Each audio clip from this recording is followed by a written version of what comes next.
캄보디아에서 온라인 사기 범죄에 연루돼 구금 중이던 한국인들의 국내 송환이 본격화하고 있습니다. 캄보디아 경찰이 구금 중인 한국인 59명을 오늘 추방할 것이란 외신 보도가 나왔습니다. 박광렬 기자입니다.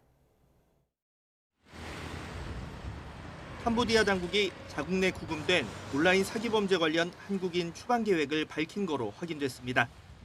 AFP 통신에 따르면 캄보디아 경찰 당국은 성명을 통해 한국 대사관 협조를 받아 한국인 59명을 현지 시각 오늘 본국으로 추방할 예정이라고 밝혔습니다. 추방되는 한국인들은 캄보디아 당국에 구조됐거나 다른 범죄 혐의로 구금된 인물이라고 덧붙였습니다. 앞서 우리 경찰은 캄보디아에 구금된 한국인 범죄 연루자의 조속한 송환을 위한 적극적 협조를 캄보디아 측에 요청했습니다. 구체적인 디테일한 법적 절차에 대해서는 논의 중인 거지 큰 틀에서 송환하고 신속하고 안전하게 송환한다는 데는 의견의 일치를 봤다 이렇게.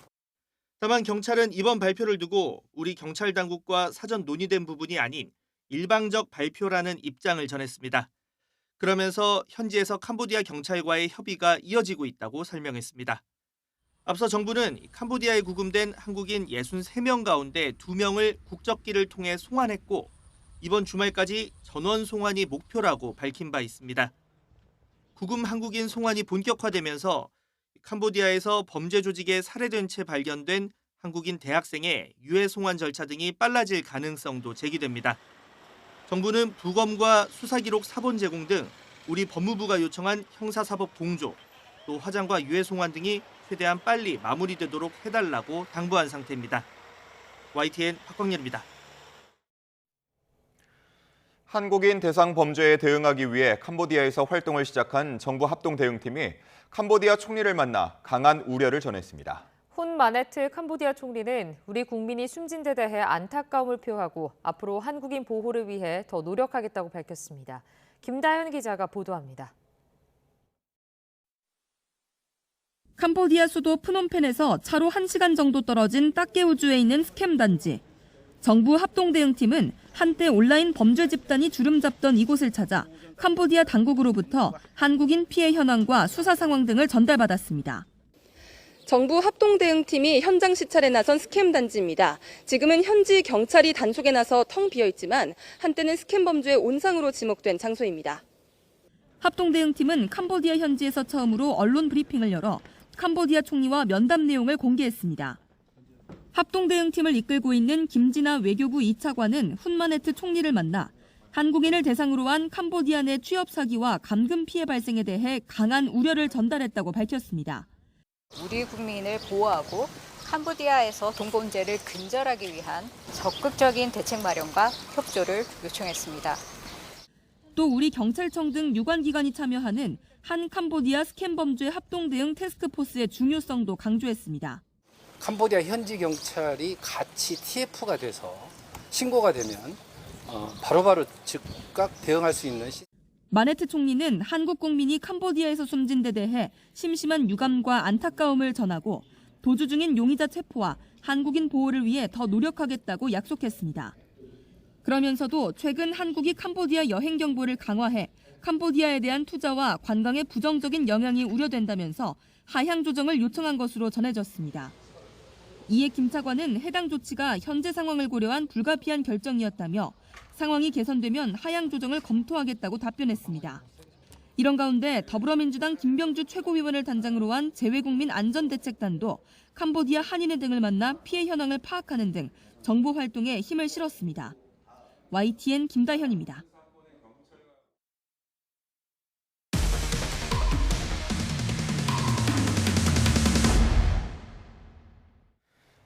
캄보디아에서 숨진 경북 예천 출신 대학생은 범죄단지 감금 당시 10여 명의 한국인과 함께 생활한 것으로 알려졌습니다.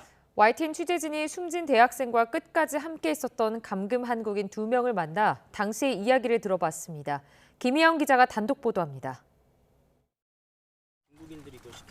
동남아 여행을 하던 A씨와 한국에서 배달 대행 일을 하던 B씨가 캄보디아 롱베이에 있는 범죄단지 웬치에서 만난 건 지난 4월입니다. 둘 다 돈을 벌 수 있다는 광고 글을 보고 캄보디아로 입국했다가 감금당했는데 다음 달 함께 보코산 범죄단지로 옮겨져 이름 대신 2호와 3호로 불렸습니다.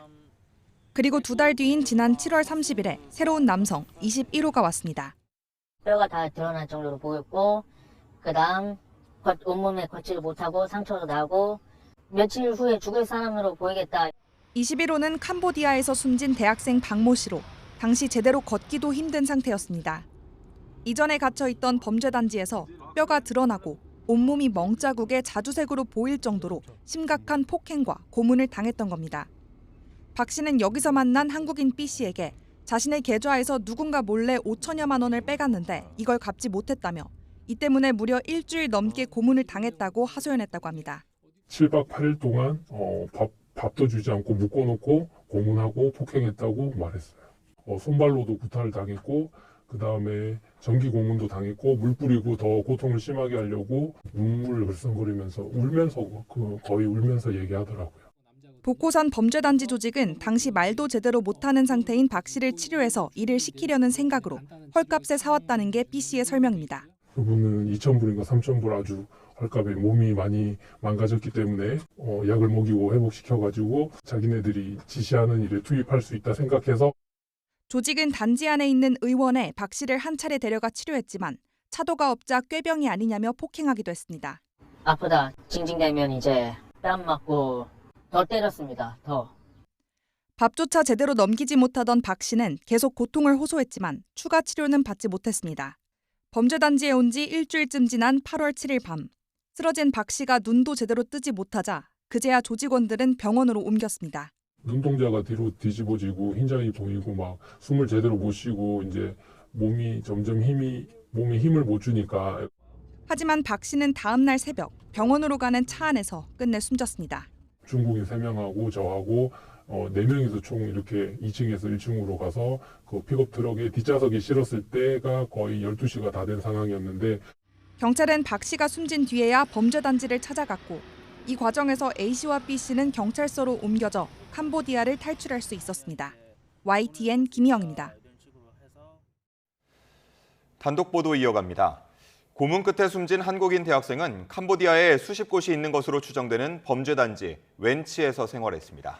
YTN 취재진이 수개월 감금 생활을 한 남성을 통해 한 범죄단지 내부 약도를 입수했는데 식당, 마트에 병원은 물론 유흥업소까지 설치돼 있었습니다. 양동훈 기자가 단독 보도합니다. 캄보디아에서 숨진 한국인 대학생과 함께 같은 범죄단지 웬치에 있었던 40대 남성은 석 달가량의 감금 생활을 기억해 약도를 남겼습니다. 복호산 3단지로 불린 산속 범죄단지 안에는 무려 100동이 넘는 건물이 세워져 있었는데 각종 범죄가 일어나는 사무실이나 숙소 말고도 일상생활을 위한 다양한 건물들이 있었습니다. 가장 많이 보이는 건 보이스피싱이 이루어지는 사무실이었고 그 주변으로 식료품을 파는 마트와 옷이나 기계 등을 파는 각종 상점이 자리했습니다.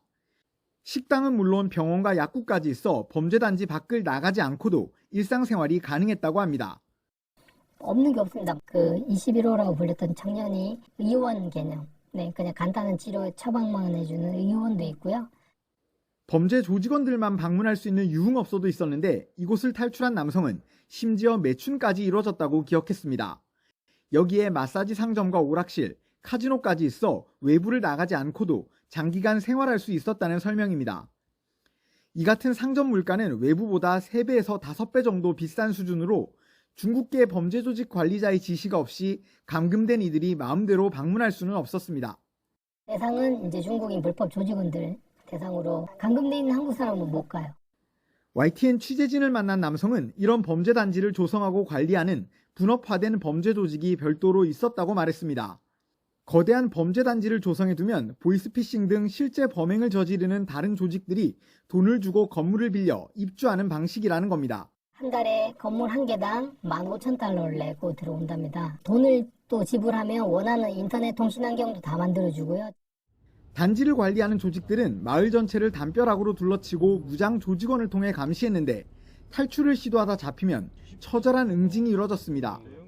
각종 범죄를 위해 만들어진 마을인 범죄단지 웬치는 캄보디아에 적어도 수십 곳이 있는 것으로 알려졌습니다. YTN 양동훈입니다.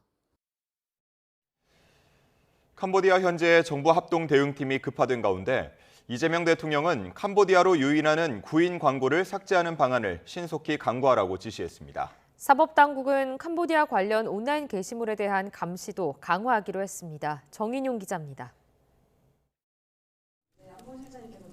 대통령실이 이틀 연속 이른바 캄보디아 사태에 대한 범정부 차원의 조치 현황을 설명했습니다. 국민적 관심과 걱정이 크다는 이유에서였습니다. 위성락 국가안보실장이 하루 사이 진전된 내용을 직접 전하며 이재명 대통령의 지시사항까지 공개했습니다. 지금도 캄보디아로 우리 국민을 유인하는 구인 광고가 계속되고 있다며 삭제 방안을 신속히 마련하라고 주문했던 겁니다. 방송통신심의위원회 긴급심의제도 등을 활용해서 삭제 등의 조치 방안을 신속하게 강구할 것을 지시하셨습니다. 광고에 속아 캄보디아로 갔다가 감금과 납치 등 범죄 피해를 보는 사례가 잇따르고 있다는 판단에 따른 거로 풀이됩니다. 사법당국도 캄보디아 관련 온라인 게시물에 대한 감시를 강화해 추가 범죄 예방에 힘을 보태기로 했습니다. 총력 대응을 당부하셨으며 재반 진행 상황을 점검하고 조치에 만전을 기해 줄 것을 주문하셨습니다. 대통령실을 중심으로 한 이런 움직임에도 정부의 초기 대응이 아니랬고 뒷북 조치에 나선 거란 비판이 일각에서 끊이질 않는 상황. 대통령실은 그러나 이런 지적은 사실과는 거리가 있다고 해명했습니다. 이 대통령이 지난주 캄보디아 사태가 크게 주목받기 전부터 국민 보호 대책을 마련하라고 하는 등 7월 말부터 이번 달 초까지 최소 4회 이상 관련 보고와 지시가 있었다고 강조했습니다. 대통령실은 또 지난해 신고가 급증한 뒤로 캄보디아 사태는 줄곧 현안이었다며 이는 지난 정부 때나 새 정부 들어서나 마찬가지라고 밝혔습니다. YTN 정인용입니다. 우리 경제통상팀이 모두 워싱턴에 출동한 가운데 김용범 대통령실 정책실장은 지금까지 가장 진지하고 건설적인 분위기라며 기대감을 나타냈습니다. 김정관 산업장관은 김용범 정책실장, 여한구 통상교섭본부장과 백악관을 찾아 한미 조선업 협력 방안을 집중 논의했습니다. 워싱턴 연결해 보겠습니다. 홍상희 특파원, 트럼프 대통령 방한을 앞두고 관세 협상이 급진전하고 있는 분위기인데 방비한 김용범 정책실장도 긍정적인 발언을 했다고요? 네, 이곳 시간으로 오늘 오전 11시쯤 김용범 대통령실 정책실장이 김정관 산업부 장관과 함께 워싱턴 DC에 도착했습니다. 김 실장은 가장 건설적인 분위기라면서 협상에 기대감을 나타냈는데요. 먼저 김 실장의 말을 들어보시겠습니다. 지금까지와 비교해 볼 때 가장 양국이 진지하고 건설적인 분위기에서 협상을 하고 있는 그런 시기이기 때문에 국익에 도움이 되는 방향으로 협상이 잘 마무리됐으면 좋겠다. 네, 어제 스콧 베선트 재무장관이 한국과 무역 협상을 곧 마무리하려 한다. 또 열흘 안에 결과물이 나올 것 같다라는 말을 했는데요. 이 발언에 대해서도 우리에게는 나쁘지 않은 신호라면서 경죽 에이펙 계기로 열리게 될 한미 정상회담이 중요한 만큼 기대를 하고 있다고 말했습니다. 이 말도 들어보시겠습니다. 미국이 많은 양보를 할 것 같죠, 그럼? 미국이 그렇게 열흘 안에 어떤 결과가 있을 거라고 예상하는 것은 미국 입장에서 우리와 협상하는 것을 중간 본인들이 아마 점검할 것인데 우리에게는 나쁘지 않은 사인으로 읽고 있고. 김 실장을 포함한 경제통상팀이 백악관도 방문했다는데 어떤 논의가 이루어졌습니까? 네, 김용범 실장과 김정관 산업장관은 공항에 도착하자마자 백악관으로 향했습니다. 이곳 시간으로 오후 1시쯤 어젯밤 워싱턴 DC에 미리 도착한 여한구 통상교섭본부장과 함께 러셀보트 백악관 예산관리국장과 약 50여 분 동안 만났습니다. 김정관 산업장관은 오늘 백악관에서 한미조선 협력 사업을 뜻하는 마스가에 대해 건설적인 이야기를 나눴다고 말했는데요. 이 마스가와 관련해 구체적으로 앞으로 어떤 프로젝트를 할지 의견을 나눴습니다. 김용범 실장도 오늘 백악관 방문이 합의문 문구 조정이 아니라 이 조선업 협력에 대한 설명과 미국의 입장을 청취하기 위한 것이라고 설명했는데요. 들어보시겠습니다. OMB가 조선업 이쪽 프로젝트의 굉장히 중요한 부처입니다. 그래서 OMB 이야기도 좀 듣고 우리나라와 미국의 조선산업 그 협력이 가지는 그런 의미 이런 쪽에 대해서 서로 인식을 좀 공유했으면 좋겠다 그런 차원입니다. 네, 한미 통화 스와프에 대해 대통령실은 진전이 없다고 밝히기도 했는데 논의가 계속되고 있습니까? 네, 우리 정부가 요구한 무제한 한미 통화 스와프에 대한 논의에 진척이 있느냐는 질문에는 이 말을 아끼는 모습이었습니다. 김용범 실장은 미국 측의 3,500억 달러, 약 200조 규모의 투자가 한국 외환시장에 미치는 영향을 제기했고 미국도 이해했다는 정도 외에는 지금 답하기 어렵다고 말했습니다. 그러면서 통화 스와프 체결 방안에 대해서 아이디어 차원에서 나왔던 것까지 지금까지 많은 이야기와 보도가 나오고 있지만 협상은 상대가 있는 것이고 단계별로 어떤 주제가 떠오르다가도 다른 주제로 옮겨간다는 말을 했는데요. 이 앞서 위성락 국가안보실장이 한미 관세 협상에서 통화 스왑 논의는 별로 진전이 없다고 말을 했는데 앞으로 협상에서 통화 스와프가 집중 논의될 가능성은 크지 않다는 분석도 지금 나오고 있습니다. 어젯밤 워싱턴에 도착한 여항구 통상교섭본부장도 이 3,500억 달러를 현금으로 투자하게 될 경우 외환 보유고 안정성에 타격을 입게 된다는 설명을 미국에 해왔고 미국도 지금 건설적인 대안을 모색하는 단계라고 말하기도 했습니다. 금융과 통상, 이 재무와 산업을 포함한 이 우리나라 경제통상팀이 워싱턴 DC에서 총력전을 벌이고 있는 만큼 조만간 유의미한 결과가 나올 거라는 예측도 나오고 있습니다. 김 실장은 협상은 김정관 상무장관이 하워드 러트닉 상무부 장관과 만나서 하는 것이라면서 이 협상은 단일화 창구가 중요하고 자신은 조력 역할을 할 거라고 말했습니다. 김용범 실장은 시간에 쫓겨서 원칙에 벗어나는 협상은 하지 않겠다면서도 이번 주말 협상 타결 가능성을 묻자 최선을 다할 것이라고 말했습니다. 지금까지 워싱턴에서 전해드렸습니다. 11호 부동산 대책 발표 직전 서울 경기 아파트값 상승폭이 2배 이상 커졌습니다. 추석 연휴 전후로 정부의 추가 대책 발표 가능성이 나오면서 이른바 막차 수요가 몰렸다는 분석입니다. 최두희 기자입니다. 서울 아파트값이 10월 둘째 주 기준 0.54% 뛰었습니다. 한국부동산원이 추석 연휴가 포함된 지난주 공표를 건너뛰면서 2주간 누계를 발표한 결과 직전인 9월 다섯째 주 0.27% 상승한 것과 비교해 상승폭이 2배 커졌습니다. 성동구가 1.63% 급등하며 서울 자치구 가운데 가장 많이 올랐고 이어 광진, 마포구 등이 1% 넘게 오르는 등 한강벨트 상승폭이 두드러졌습니다. 이들 지역을 포함해 서울 25개 자치구의 아파트값이 모두 상승했습니다. 부동산원은 가격 상승 기대감이 이어지면서 추석 연휴 전후로 매수 문의가 증가하고 상승 거래가 발생했다고 설명했습니다. 서울뿐 아니라 경기 남부 일부 지역을 중심으로 한 상승세도 여전했습니다. 성남 분당구가 1.53% 급등하는 등 아파트값 상승폭이 커진 가운데 경기 지역 전체 아파트값 상승폭도 2주 전과 비교해 2배 이상 올랐습니다. 추석 연휴 전후로 정부가 추가 대책을 내놓을 것이란 관측이 나오면서 급하게 집을 사려는 수요가 몰렸기 때문입니다.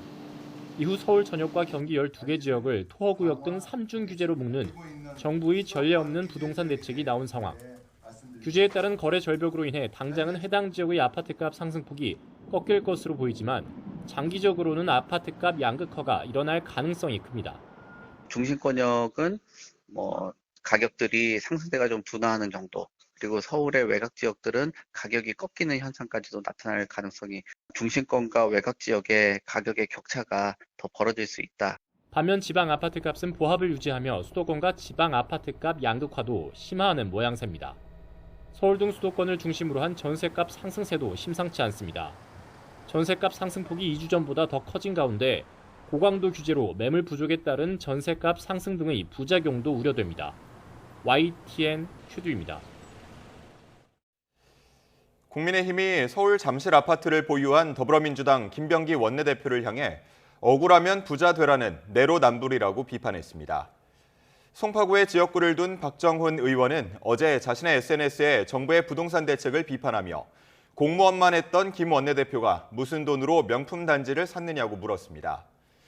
한동훈 전 대표도 역시 SNS에 빚내서 집 사는 게 맞느냐는 김병기 원내대표 발언을 인용해 본인은 대출 한 푼 없이 전액 현찰로 샀느냐고 지적했습니다. 조정훈 의원도 대출 없이 집 사면 착한 거고 모은 돈에 대출받아 집 한 채 사려는 수백만 국민은 나쁜 거냐며 부동산을 언급하려면 갭 투자한 아파트부터 팔고 오라고 주장했습니다. 더불어민주당 김병기 원내대표는 자신의 서울 잠실 장미 아파트 보유를 둘러싼 국민의힘 공세는 아니면 말고식의 가짜뉴스라고 일축했습니다. 김 원내대표는 어제 자신의 SNS에 지난 1998년 처음 아파트를 한 채 샀고 2003년 다른 동으로 이사할 땐 재건축의 재자도 나오기 전이었다며 실거주를 했으니 갭 투자와도 거리가 멀다고 해명했습니다. 그러면서 국민의힘이 근거 없는 가짜뉴스를 유포하는 걸 보면 저 당이 망하긴 망할 것 같다고 비판했습니다. 또 대출 없이 전액 현찰로 사느냐는 한동훈 전 대표의 물음에는 기존 아파트 매매 대금과 아내가 모은 돈으로 구입한 거라면서 한 전 대표는 의혹 제기에 정치 생명을 걸 수 있겠느냐고 반박했습니다. 국회의 화약고 법제사법위원회 국정감사에서는 늘 그렇듯 파행을 피하지 못했습니다. 대법원 현장 검증을 둘러싼 진실 공방으로 고성을 벌이던 여야는 오후엔 감사원의 표적 감사 배후에 상대 정권이 있다며 날을 세웠습니다. 강민경 기자입니다. 여야 최대 격전지 국회 법사위가 정회하기까지 딱 25분 걸렸습니다.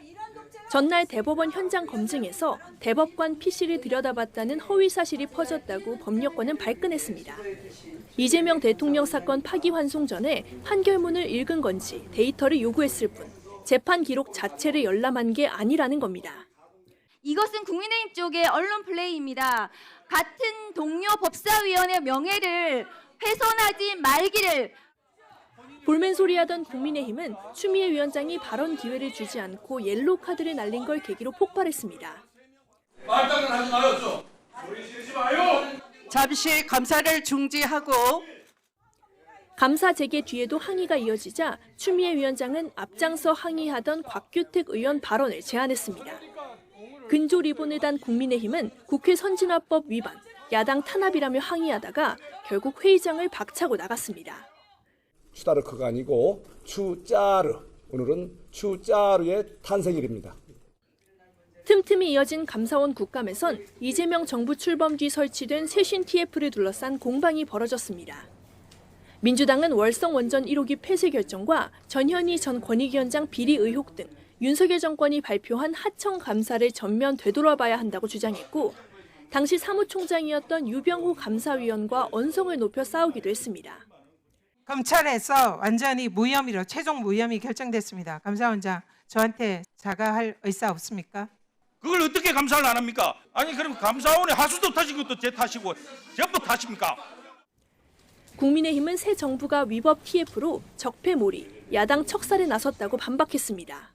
본인 스스로가 했던 감사를 뒤집겠다라는 취지로 만들어 놓으신 것 같은데 말싸움과 파행만 지겹게 반복된 국감에서 정작 감사원의 독립성과 중립성을 보장할 방법은 제대로 논의조차 되지 않았습니다.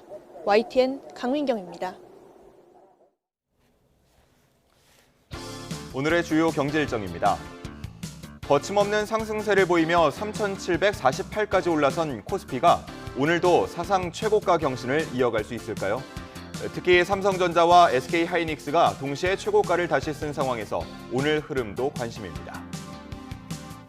국가데이터처가 오늘 9월 고용 동향 자료를 발표합니다. 전체 취업자 수는 석 달째 10만 명대 증가세가 이어지고 있지만 건설업은 16개월째, 제조업은 14개월 연속 감소하는 부진이 이어지고 있습니다.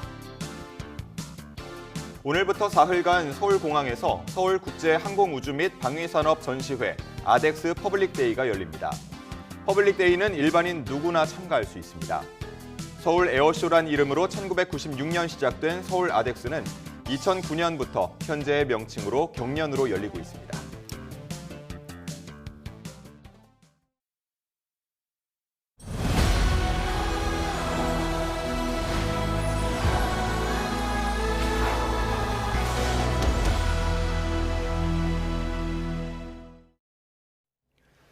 이번 달 말 아시아태평양 경제협력체 APEC 정상회의가 20년 만에 우리나라에서 열리는데요. 막바지 현장 점검이 이뤄지고 있는 개최지 경주는 손님 맞이 분위기가 한창입니다. 김근우 기자가 현장에 다녀왔습니다. APEC 정상회의에서 21개 회원국 정상들이 손을 맞잡을 경주 화백 컨벤션 센터입니다. 장비를 설치하고 집기를 들여놓는 마무리 작업이 한창입니다. 열띤 취재가 벌어질 미디어 센터와 만찬장 등 주요 시설 공사도 모두 끝났습니다. 거리에는 에이펙 개최를 알리는 현수막과 조형물을 배치해 한껏 행사 분위기를 냈습니다. 지자체와 정부는 보다 완성도 높은 행사 운영을 위해 1,000개가 넘는 점검 리스트를 만들어 철저한 확인에 들어갔습니다. 각국 대표단 2만여 명이 방문하는 만큼 숙소부터 음식, 수송까지 하나도 빠뜨릴 수 없습니다. 밤에는 150억 원을 들여 개선한 경관 조명과 야간 콘텐츠가 경주를 밝게 비출 예정입니다. 보문호 주변에는 에이펙 상징 조형물과 함께 대규모 3D 입체 영상과 레이저빔 쇼도 펼쳐집니다. 작은 방 하나까지 구두솔까지 있느냐, 불편함이 전혀 없도록 1000가지 체크리스트를 만들고 그걸 일일이 도지사가 단장이 돼서 체크를 하고 있다는 말씀을 드리기 때문에 트럼프 미국 대통령과 시진핑 중국 국가주석을 비롯한 각국 정상이 찾는 만큼 빈틈없는 경호체계도 갖췄습니다. 국가정보원과 군, 경찰이 함께 종합상황실을 꾸려 24시간 가동하고 해경은 보문호에 특수기동정을 배치했습니다. 경상북도와 에이펙 준비지원단은 각국 정상의 이동 경로나 행사 진행 과정에 문제가 없도록 마지막까지 점검을 이어갈 계획입니다. YTN 김근우입니다.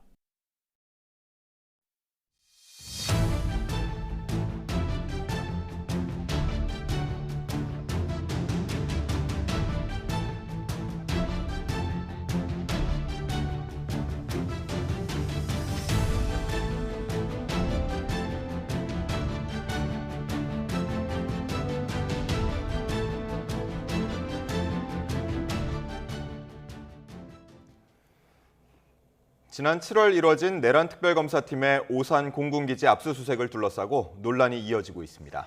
미국 트럼프 대통령에 이어 주한 미군도 압수수색 절차에 우려를 표한 건데 특검은 미군과는 관련 없는 정당한 영장 집행이었다고 강조하고 있습니다. 신기혜 기자가 보도합니다.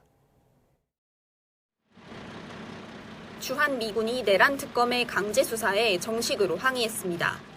지난 7월 내란 특검이 집행한 오산 공군기지 중앙방공통제소 압수수색에 문제가 있다는 내용의 서한을 최근 우리 정부에 보낸 겁니다. 주한미군 측은 서한에서 주한미군 지휘협정 소파에 따라 특검이 압수수색 전 미군과 협의를 거쳤어야 한다며 우리 정부에 설명을 요구한 거로 알려졌습니다. 주한미군의 서한 발송 사실이 알려지자마자 내란 특검은 진화에 나섰습니다. 모든 절차가 우리 군의 협조 아래 이루어졌고 미군과는 관계가 없었단 걸 여러 차례 강조한 겁니다. 박지영 특검보는 압수수색 당시 출입 승인권을 가진 한국군의 사전 승인을 받은 뒤 한국군이 사용 관리하는 장소에 들어갔다고 설명했습니다. 또 정당한 영장을 근거로 한국군 책임자의 승낙 아래 한국군의 자산으로 수집한 자료를 한국군의 검토 이후에 제출받았다며 다른 장소에서는 전혀 수색이 이루어지지 않았다고 밝혔습니다. 특검의 오산기지 압수수색을 둘러싼 논란은 이번이 처음이 아닙니다. 지난 8월 미국 트럼프 대통령이 한미 정상회담을 앞두고 한국 정부가 미군 기지에 들어가 정보를 빼냈다며 SNS에 글을 올린 겁니다.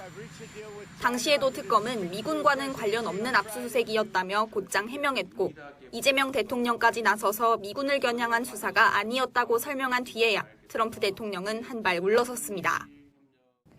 미군과 얽힌 강제 수사의 여진이 몇 달째 계속되는 모양새인데 특검은 군이 작전을 수행하는 데 있어 위축되지 않도록 외환 의혹 수사를 이어가고 있다고 강조했습니다. YTN 신기혜입니다. 12.3 비상계엄 선포와 관련해 윤석열 전 대통령과 내란을 공모한 혐의로 구속 기소된 이상민 전 행정안전부 장관의 첫 공판 기일이 오늘 열립니다. 서울중앙지방법원은 오늘 오전 10시 내란 중요 임무 종사 등 혐의를 받는 이 전 장관의 1차 공판을 진행합니다.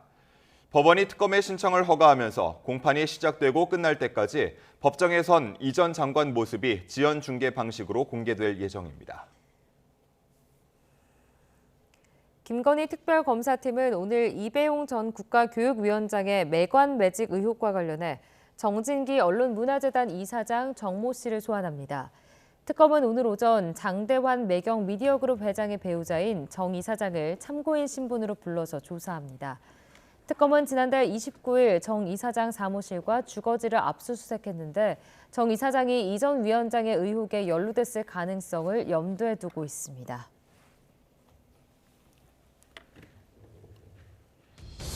한 줄 뉴스입니다.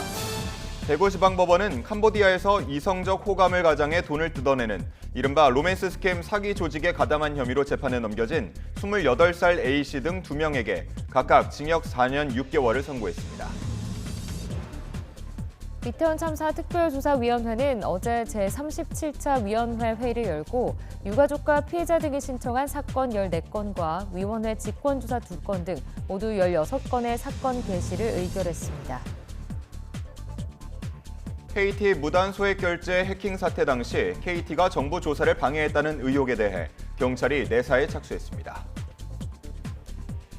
서울 남부지방법원은 어제 80만 명분 케타민을 국내 밀반입해 유통하려 한 혐의를 받는 중국 국적 40대 남성 A씨에게 징역 15년을 선고했습니다. 인천경찰청 반부패 경제범죄수사대는 해외 출장 항공료를 부풀린 혐의로 인천 지역 공무원과 여행사 직원 등 12명을 불구속 입건해 조사하고 있다고 밝혔습니다.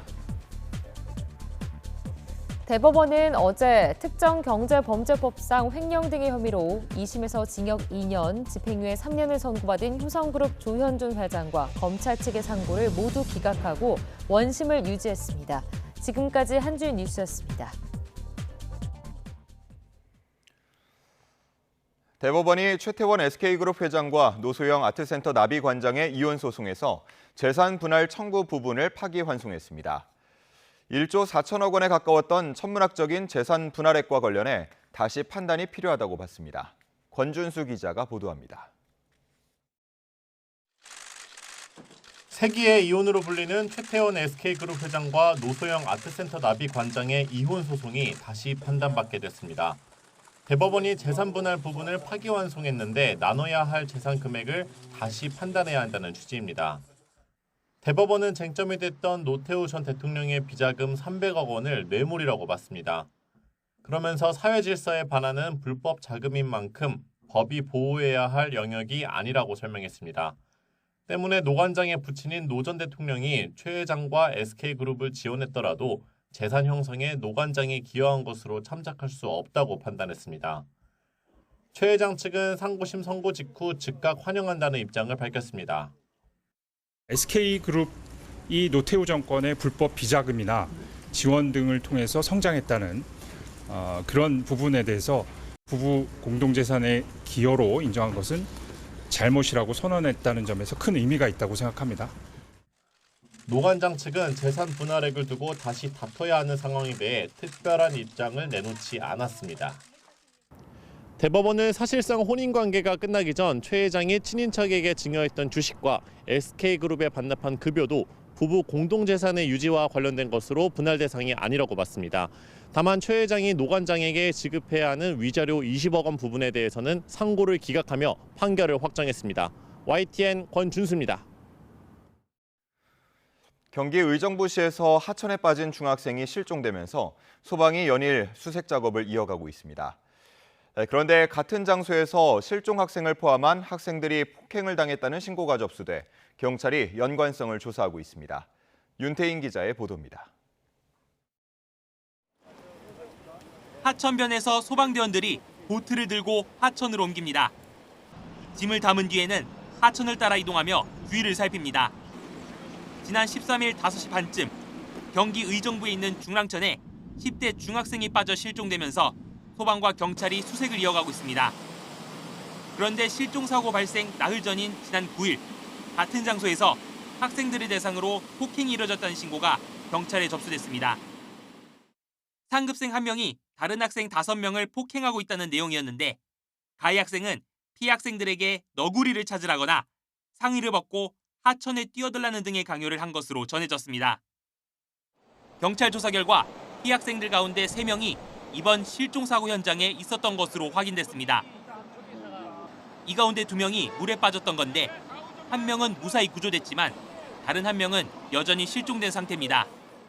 중학교 1학년 3명 친구들이 하천 징검다리에서 건너가는 중 이동 중에 금리에 휩쓸려서 경찰은 실종사고 당시 가해 학생은 현장에 없었다면서도 학폭 피해 사건과의 연관성도 염두에 두고 조만간 가해 학생 등을 불러 조사할 방침입니다. 또 실종사고 당시 현장에 있던 학생들을 상대로도 하천에 간 이유 등을 파악할 계획입니다. YTN 윤태인입니다.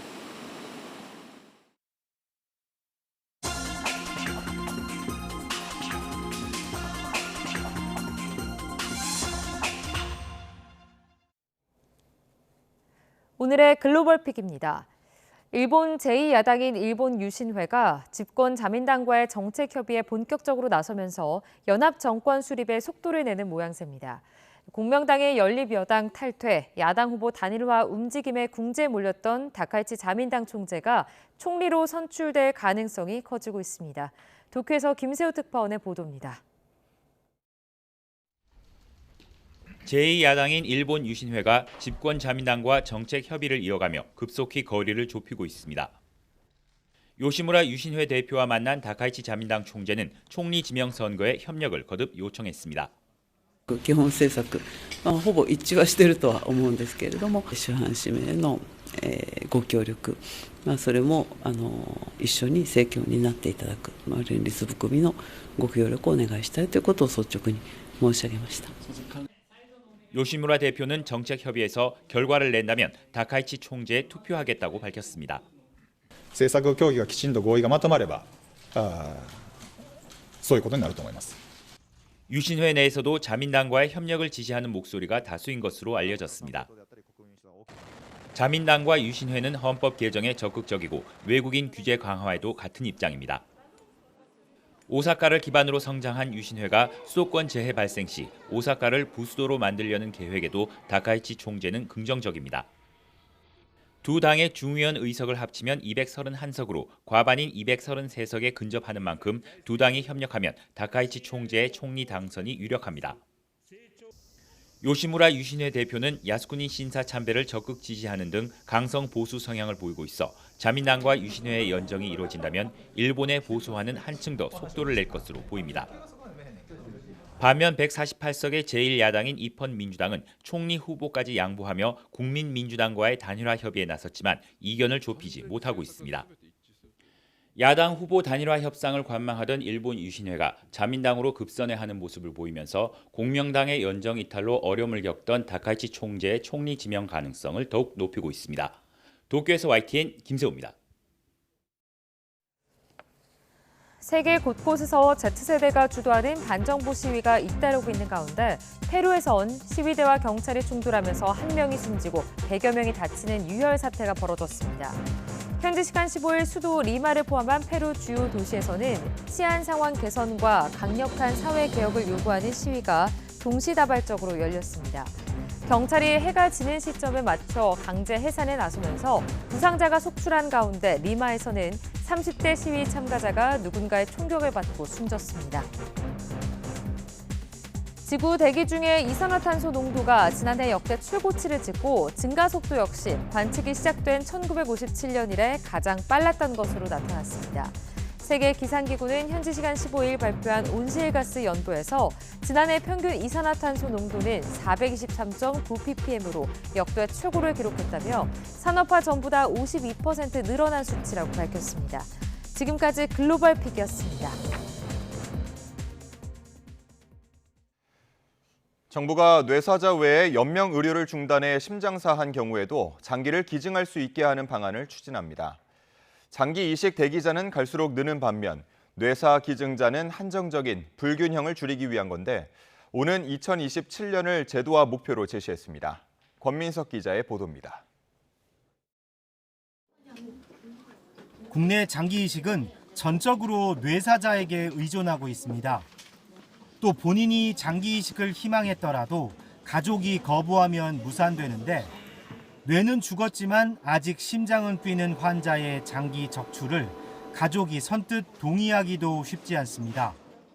장기 기증이 누군가의 죽음에서 끝나는 게 아니라 또 다른 누군가의 삶으로 이어지는 그 특별한 연결이라고 생각을 한단 말이에요.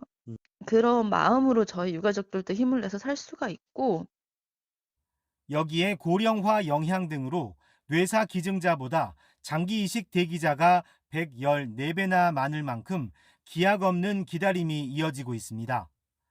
이런 현실을 타개하기 위해 정부가 장기 기증 대상 확대를 추진하기로 했습니다. 뇌사자 외에 연명 치료 중단을 바라는 환자가 장기 기증을 희망하는 경우 인공호흡기 등을 제거하고 혈액순환이 완전히 멈춰 심장사하면 장기를 떼어내 이식할 수 있게 하는 겁니다. 실제 순환 정지 후 장기 기증은 스페인과 미국, 네덜란드 등에서 뇌사 기증에 버금갈 만큼 보편화했습니다. 5분 비접촉 기간을 거쳐서 그 이후에도 심장이 다시 재박동이 되지 않으면은 심장사로 인정을 하고 그다음에 이제 장기 적출을 진행을 하게 되겠습니다. 정부는 아울러 신장과 간, 심장 등 16종으로 한정한 장기 외에 이식 가능한 새 장기 지정도 검토하기로 했습니다.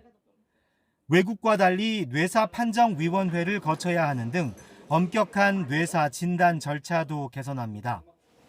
이를 위해 오는 2027년까지 연명의료 결정법과 장기이식법을 개정해 장기기증 희망 등록률을 전체 인구의 6%까지 끌어올릴 방침입니다. YTN 권민석입니다. 최첨단 장비로 효율적인 훈련이 가능한 과학화 예비군 훈련장이 세종에 문을 열었습니다. 중부권 최대 규모로 연간 16만 명까지 수용할 수 있고 실내에서도 실제와 같은 체계적인 훈련이 가능해졌습니다. 현장을 오승훈 기자가 다녀왔습니다. 조립식 건축물과 차량 사이로 장병들이 분주하게 뛰어다닙니다. 매서운 눈빛으로 적을 향해 방아쇠를 당깁니다. B팀 약진 A팀 어무! 도심 지역 전투 환경을 그대로 구현한 예비군 훈련장입니다.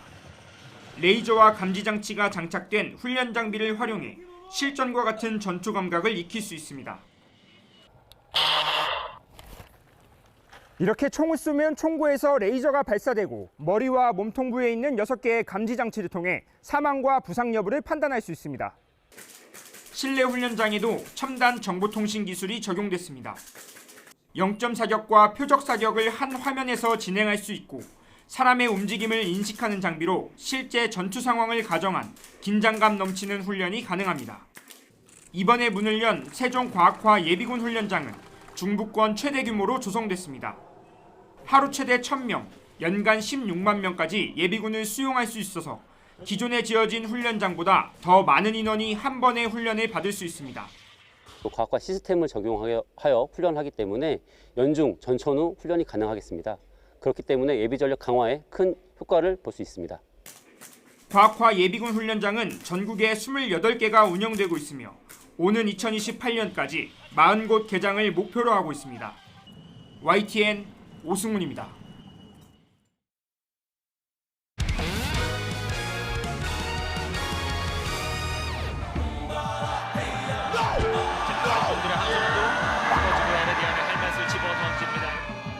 탈삼진 하나를 더 추가하고 있는 포라도. 에르디아와의 승부 초구를 건드렸어요. 1루수가 잡아서 1루에 원바운드 옆으로 이러면서 에르디아가 살아남습니다. 주자가 베이스 맞고 걸렸어요. 에르디아. 투아웃이 된 상황에서 에르디아를 몰아갑니다. 런다운이 계속해서 이어지는 상황인데 에르디아는 포기하지 않습니다. 계속해서 돌아가는 운동. 자, 관중들의 함성도 거두고 에르디아를 할만을 집어 던집니다. 런던 플레이가 좀 상당히 길게 이루어졌죠. 머리 말고 쓱 꺼져.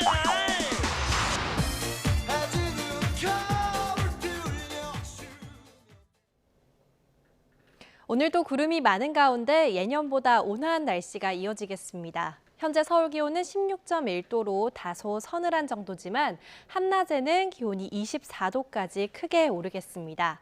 다만 하늘이 점차 흐려지면서 밤이 되면 서쪽 지방부터 비가 내리겠는데요. 비는 밤사이 전국으로 확대되겠고 내일 오전까지 이어지겠습니다. 그 사이 전국에 최고 40에서 50mm의 비가 예상됩니다. 동해안 지역은 일요일 아침까지 비가 이어지면서 영동에는 최고 70mm의 다소 많은 양이 내리겠습니다. 오늘도 아침 공기는 서늘합니다. 현재 청주 17.2도, 대구 16.3도 보이고 있는데요. 한낮에는 서울과 대구 24도, 광주 25도, 부산은 26도까지 오르겠습니다. 비가 그치고 나면 찬바람이 강해지겠습니다. 다음 주 월요일에는 서울 아침 기온이 5도까지 떨어지겠고요. 다음 주 영동에는 비가 자주 내릴 전망입니다. 날씨였습니다. 이상으로 뉴스타트 1부 마칩니다. 잠시 후 2부가 이어집니다. 함께해 주신 여러분 고맙습니다.